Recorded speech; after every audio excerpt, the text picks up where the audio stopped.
Campeón en esta prueba del Pico de Patos, 25 aniversario. Cristina Iglesias, fuerte abrazo para ella. Entrega París. Escuchar, chicas, una foto, sonrisa. Campeón en esta prueba, 25 aniversario del Pico de Patos. Entrega a Pedro de Novalvos. Enhorabuena.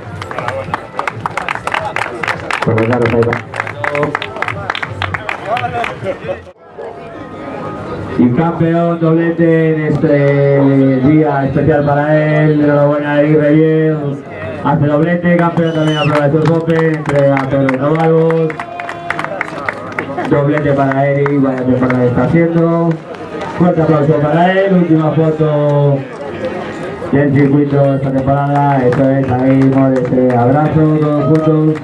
Bien peleado, y es así que es un certificado de calidad, vaya día de surfing. Enhorabuena a todos, nos vemos.